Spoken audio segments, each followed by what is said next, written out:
Boa noite, vamos prosseguir com a nossa aula de hoje. Sejam bem-vindos, mais uma vez na nossa gravação. Estávamos estudando, parasitologia e microbiologia, falando mais agora de parasitologia. Falando sobre a doença de Chagas, vamos prosseguir com o tratamento de doença de Chagas. Essas medicações são disponíveis na rede pública, tá? De todas essas doenças infecto-contagiosas, de parasitas. O tratamento é Nifurtimox, tá? Sempre prescrita pelo médico, logo após o diagnóstico. Age contra a forma sanguínea e parcialmente contra as formas teciduais. É administrada por via oral, tá? Nós vimos muito esse termo, nós vamos ver muito esse termo na internação. Na dose de 8 a 12 miligramas por quilo, por dia durante 90 dias. Então é prolongado, Esse tratamento é extenso, tá? Benzonidazol também é um medicamento específico para a doença de Chagas, possui efeito apenas contra as formas sanguíneas e é administrada por via oral, na dose de 5 a 8 miligramas por quilo, por dia durante 60 dias, tá? Também um tratamento extenso. Apesar de tudo, a terapêutica contínua parcialmente é ineficaz. Às vezes se o paciente não der continuidade corretamente nessa medicação, pode ser ineficaz este tratamento, tá, gente? Então, assim, qual o nosso objetivo da enfermagem? Orientar, e esclarecer aos nossos pacientes quanto a importância da tomada correta da medicação, tá? Esse é o nosso papel, da equipe de saúde, da equipe da enfermagem. A profilaxia, melhoria nas habitações rurais. O que é profilaxia, gente? Evitar essa doença, para não acometer mais pacientes com Chagas, tá? Melhoria nas habitações rurais, como eu disse para vocês, são moradias precárias às vezes, e principalmente antigamente, que tinha muita casa com má instalação, e acontecia muito desse barbeiro, que é esse vetor de Chagas, da doença de Chagas, alojar e passar para o ser humano.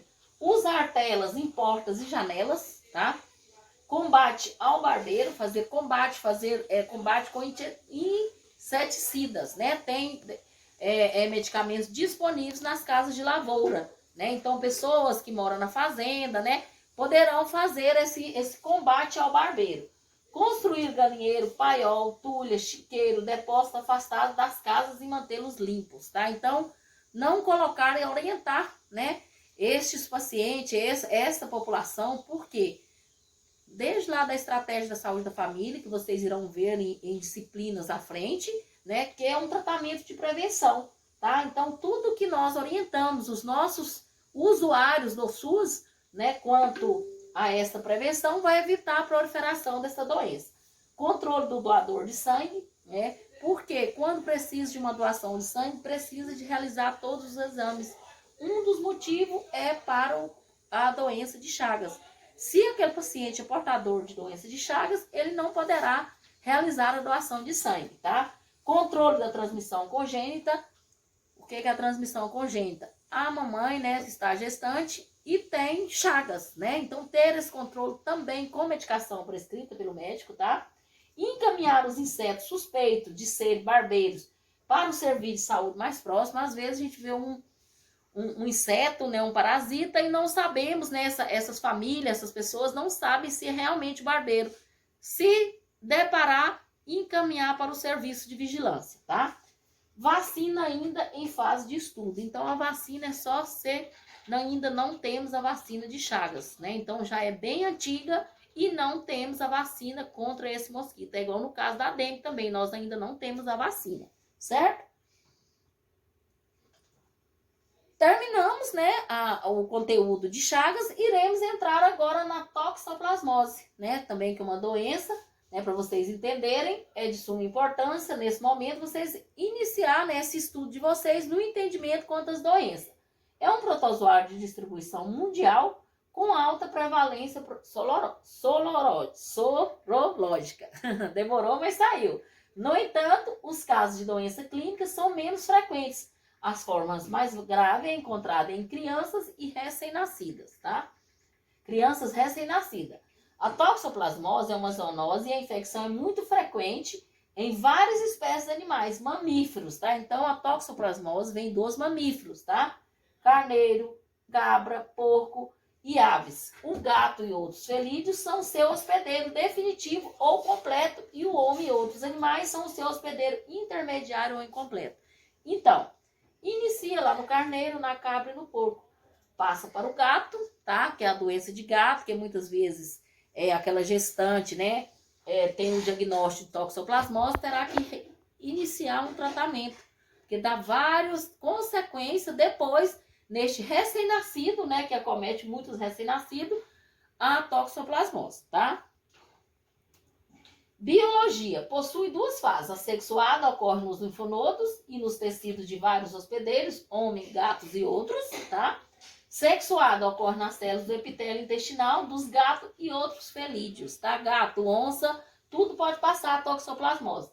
Dessa forma, a toxoplasmose Godia apresenta um ciclo heterogêneo, onde o gato é o hospedeiro definitivo e o homem e outros mamíferos são hospedeiros intermediários, certo? Ciclo biológico, fase assexuada. Um hospedeiro suscetível, homem, ingere os cistos maduros, tá? É tudo lá, né? Daqui está lá no hospedeiro, que é o gato, né?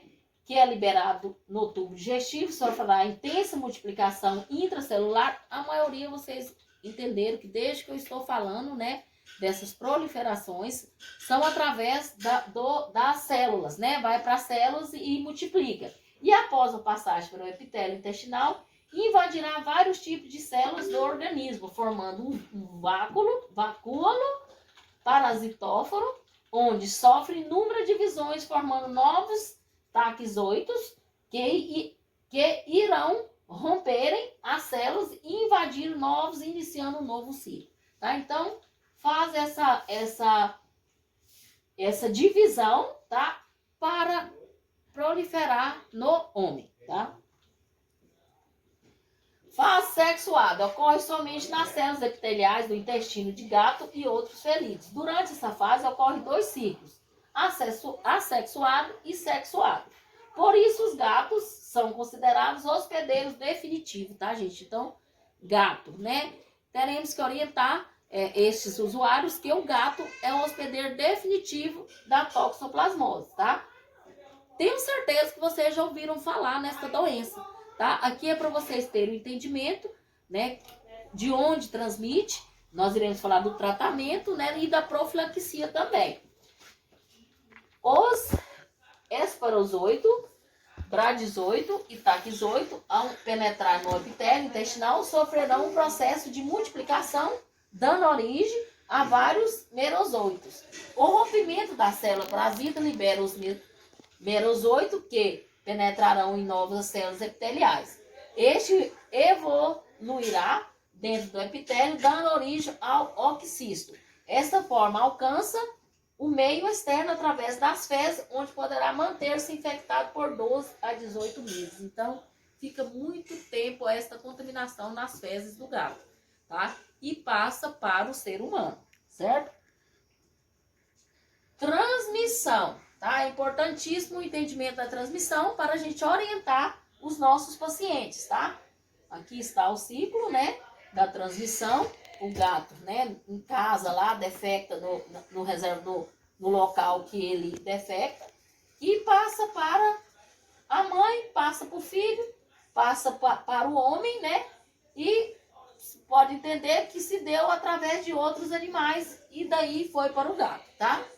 O ser humano adquire a infecção por 3 principais vias: ingestão de isso presente em alimento e água contaminada ou disseminação mecânica por moscas, baratas e minhocas, tá?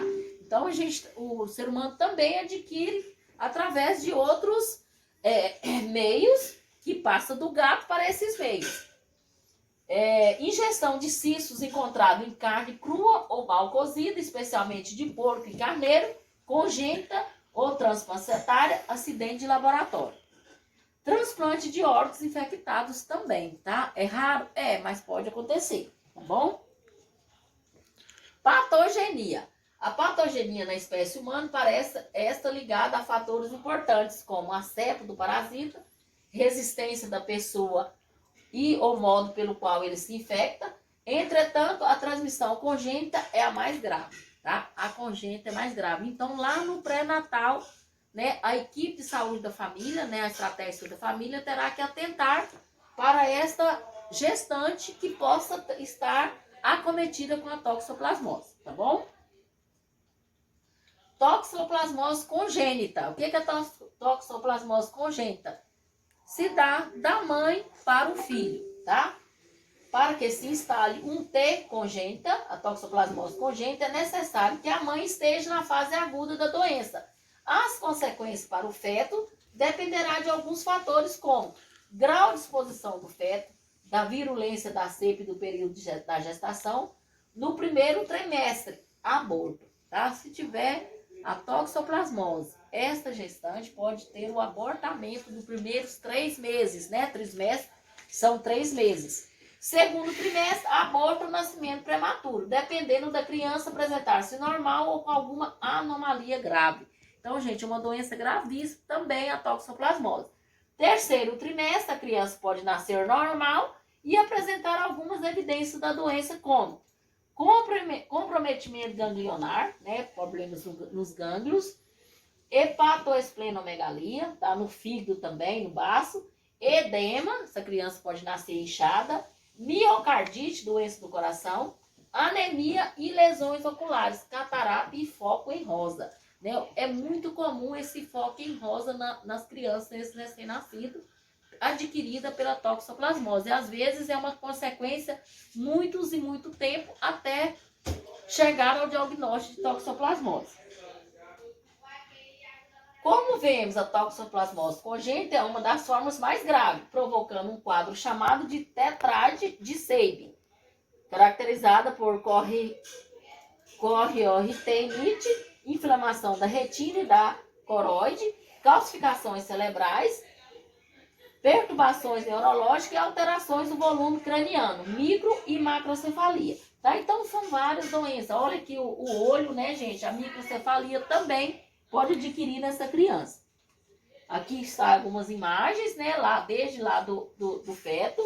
Pode nascer com microcefalia, né? Essa criança com toxoplasmose que o feto adquiriu da mãe, tá? Então, a toxoplasmose congênita é uma das formas mais graves para o ser humano, certo? Pós-natal. A toxoplasmose pós-natal pode apresentar desde casos assintomáticos até casos de morte. Ganglionar e febril aguda é uma forma mais frequente encontrada tanto em crianças como em adultos. Há comprometimento ganglionar generalizado com febre alta, geralmente de curso crônico e benigno, podendo levar a cariorrenite. Ocular. A reticoroidite é a lesão mais frequente, tá? Lá na retina acomete pela toxoplasmose. Consiste em um foco coagulativo e neurótico bem definido na retina. Diagnóstico dessa doença, o teste imunológico de escolha é o ELISA, tá? É o exame realizado no laboratório, certo? Diagnóstico, o teste imunológico de escolha é a ELISA, tá? Tratamento, associação de pirimitamina com sulfatiazina, tá? Então, esses dois são os medicamentos específicos para a toxoplasmose. Na toxoplasmose ocular é usado anti-inflamatório, meticorte, o antiparasitários, cloridato de clindamicina ou azitromicina, tá? É um antibiótico bem usado, a azitromicina, que é específico também para a toxoplasmose. A profilaxia, não se alimentar de carne crua ou mal cozida, sempre ferver o leite, controlar a criação de gatos nos centros urbanos e rurais, né, ter o controle dos gatos, incinerar todas as fezes dos gatos, recomenda-se o exame pré-natal para toxoplasmose. Então, lá no pré-natal, realizar o exame de toxoplasmose. Tratamento com espiramicina das grávidas em fase aguda, IgG ou IgA positivo, certo? Neves, referências, né? Gente, então, terminamos o nosso conteúdo. Aqui já é a referência. Então, vimos de chagas, toxoplasmose, leishmaniose. Então, conforme combinado, eu havia falado para vocês que iríamos terminar este conteúdo e iríamos passar uma atividade. Então, nós iremos passar uma atividade para vocês realizarem neste feriado. E na quarta-feira ou na sexta, que eu vou combinar ainda com a Resonate, ou se a gente envia na quarta a atividade e na sexta a prova, para a gente iniciar. Se a gente colocar a atividade na quarta, a gente posta a prova na quinta e na sexta-feira a gente já inicia outra disciplina com vocês, certo? Estamos andando com o nosso curso, né? É a terceira disciplina do curso. Espero que estejam entendendo. Qualquer dúvida, estou à disposição, tá? Então, hoje foi esse material. Até não confirmei ainda se é quarta ou se é sexta que eu irei aplicar a prova, né? Igual eu falei, a atividade na quarta e a prova na quinta para a gente iniciar na sexta. Iremos postar no grupo. Tenham uma boa noite e fiquem com Deus e até quarta-feira. Tchau, tchau.